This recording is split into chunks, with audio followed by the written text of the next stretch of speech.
ನಮಃ ಸೂರ್ಯಾಯ ಚಂದ್ರಾಯ ಮಂಗಳಾಯ ಬುಧಾಯ ಚ ಗುರು ಶುಕ್ರ ಶನಿಭ್ಯಶ್ಚ ರಾಹವೇ ಕೇತವೇ ನಮಃ. ಬ್ರಹ್ಮಾಮುರಾರಿ ಶ್ರೀಪರಾಂತಕಾರಿ ಭಾನುಶಶಿ ಭೂಮಿಸುತೋಪುದಶ್ಚ ಗುರುಶ್ಚ ಶುಕ್ರ ಶನಿರಾಹ ಕೇತವಃ ಕುರ್ವಂತ ಸರ್ವೇ ಮಮ ಸುಪ್ರಭಾತಂ. ಬಿ ಹ್ಯಾಪಿ ಗೋಲ್ಡ್ ವೀಕ್ಷಕ ಚಾನಲ್ ವೀಕ್ಷಕ ಬಂಧುಗಳಿಗೆ ಆತ್ಮೀಯವಾಗಿರುವಂತಹ ಸ್ವಾಗತ. ಪ್ರಿಯ ವೀಕ್ಷಕರೇ, ಮೇ 1ನೇ ತಾರೀಕು 2026 ಆ ದಿನ ವಿಶೇಷವಾಗಿರುವಂತಹ ದಿವಸ. ಏನು ಹೇಳಿದ್ರೆ ಬುದ್ಧ ಪೂರ್ಣಿಮೆ ಹೇಳಿ ಹೇಳ್ತೇವೆ ನಾವು.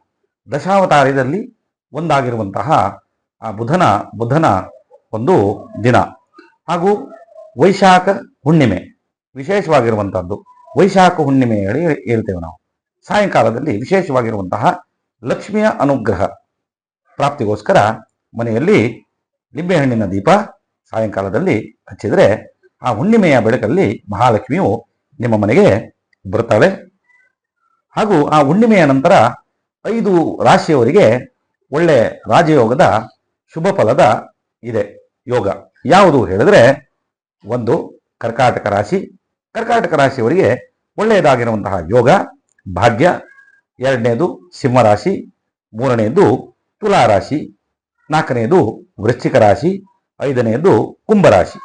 ಈ 5 ರಾಶಿಯವರಿಗೆ ಈ ತಿಂಗಳು ಒಳ್ಳೆಯ ಫಲ ಇರುವುದು. ಯಾಕೆಂದ್ರೆ ಈ ನಾವು ಹೇಳಿದ ಕೂಡಲೇ ಒಳ್ಳೆಯ ಫಲ ಇದೆ, ನಾವು ಸುಮ್ಮನೆ ಕೂತ್ಕೊಂಡ್ರೆ ನಮಗೆ ಒಳ್ಳೆಯ ಫಲ ಬರುತ್ತೆ, ಅದು ತಪ್ಪು. ನಾವು ಏನು ಮಾಡಬೇಕು, ನಮಗೆ ಒಳ್ಳೆಯದಾಗಬೇಕು ಹೇಳಿದ್ರೆ ಒಳ್ಳೆಯ ಆಚಾರ ವಿಚಾರ, ದೇವಸ್ಥಾನಕ್ಕೆ ಹೋಗುವಂಥದ್ದು, ದೇವರ ಪೂಜೆ ಮಾಡುವಂಥದ್ದು, ಹಾಗೂ ಒಳ್ಳೆಯ ವಿಚಾರಗಳನ್ನು, ಒಳ್ಳೆಯ ಪುಸ್ತಕಗಳನ್ನು, ಭಗವದ್ಗೀತೆ ಪುರಾಣಗಳನ್ನು ಓದುವಂಥದ್ದು, ಇದರಿಂದ ಒಳ್ಳೆಯ ಯೋಗಗಳು ಪ್ರಾಪ್ತಿಯಾಗತ್ತೆ ಹೇಳಲಿಕ್ಕೆ ಇಚ್ಛೆ ಪಡ್ತೇವೆ. ಕರ್ಕಾಟಕ ರಾಶಿಯವರಿಗೆ ಯಾಕೆ ಈ ತಿಂಗಳು ಯೋಗಕಾರಕ ಹೇಳಿದ್ರೆ, ಕರ್ಕಾಟಕ ರಾಶಿಯವರಿಗೆ ದ್ವಿತೀಯಾಧಿಪತಿಯಾಗಿರುವಂತಹ ಕೇತು ಅನುಗ್ರಹದಿಂದ ಮನೆಯಲ್ಲಿ ಮಂಗಲ ಕಾರ್ಯದ ಒಂದು ಶುಭ ಸಮಾಚಾರ ಸಿಗುವಂಥದ್ದು. ಆದ್ದರಿಂದ ಒಂದು ಕರ್ಕಾಟಕ ರಾಶಿಯವರಿಗೆ ಈ ತಿಂಗಳು ಒಳ್ಳೆಯ ರಾಜಯೋಗ ನಾವು ಹೇಳುವಂಥದ್ದು. 2ನೇದಾಗಿ ಸಿಂಹರಾಶಿಯವರಿಗೆ ಯಾಕೆ ಒಳ್ಳೆಯ ರಾಜಯೋಗ ಶುಭಪ್ರದ ಹೇಳಿದ್ರೆ, ರಾಶಿಯಲ್ಲಿ ಕೇತು ಇರೋದ್ರಿಂದ ಕೇತು ಶುಭಕಾರಕನಾಗಿ ನಿಮ್ಮ ಎಲ್ಲ ಕಾರ್ಯಗಳು, ಆಗದೇ ಇರುವಂತಹ ಕಾರ್ಯಗಳು ಸಿದ್ಧಿಸುವುದು.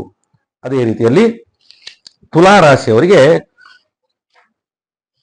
ಪಂಚಮಾಧಿಪತಿಯಾಗಿರುವಂತಹ ರಾಹು, ಷಷ್ಠಾಧಿಪತಿಯಾಗಿರುವಂತಹ ಕುಜ ಹಾಗೂ ಶುಕ್ರ, ನವಮಾಧಿಪತಿ ಗುರು, ಏಕಾದಶ ಲಾಭಸ್ಥಾನದಲ್ಲಿ ಕೇತು ಇರುವುದರಿಂದ ಕಳೆದು ಹೋಗಿರುವಂತಹ ವಸ್ತುಗಳು, ಯಾವುದೇ ರೀತಿಯಲ್ಲಿ ಒಡವೆ ಇರಬಹುದು ಅಥವಾ ಪುಸ್ತಕ ಇರಬಹುದು, ಯಾವುದೇ ರೀತಿಯಲ್ಲಿ ಮಾನ ಇರಬಹುದು, ಎಲ್ಲಗಳು ಬರುವಂತಹದ್ದು ಈ ತುಲಾರಾಶಿಯವರಿಗೂ ಕೂಡ ಒಳ್ಳೆ ರಾಜಯೋಗ.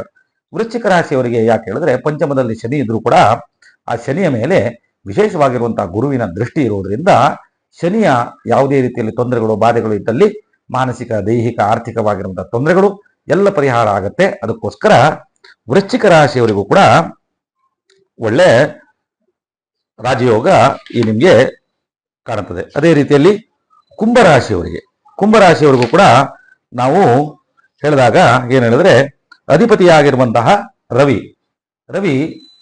ನಮ್ಮ ಪಿತೃಕಾರಕ ಹೇಳ್ತೇವೆ. ಆ ಪಿತೃಗಳ ಆಶೀರ್ವಾದ, ಹಿರಿಯವರ ಆಶೀರ್ವಾದ ಯಾವಾಗಲೂ ಇರುತ್ತೆ. ಅದಕ್ಕೋಸ್ಕರ ಈ ರಾಶಿಯವರಿಗೂ ಕೂಡ ಒಳ್ಳೆ ಯೋಗಕಾರಕನಾಗಿ ರವಿಯು ಹಾಗೂ ಶುಕ್ರನು ಕೂಡ ಅನುಗ್ರಹ ಮಾಡುತ್ತಾನೆ ಅನ್ನುವಂಥದ್ದು ಈ 5 ರಾಶಿಗಳ ಯೋಗಕಾರಕನಾಗಿರುವಂತಹ ಆ ಪರಮಾತ್ಮನ ಅನುಗ್ರಹ ನಿಮ್ಮ ಮೇಲೆ ಆಗಲಿ ಹೇಳಿ ದೇವರ ಹತ್ರ ಪ್ರಾರ್ಥನೆ ಮಾಡ್ತೇನೆ. ಧನ್ಯವಾದಗಳು.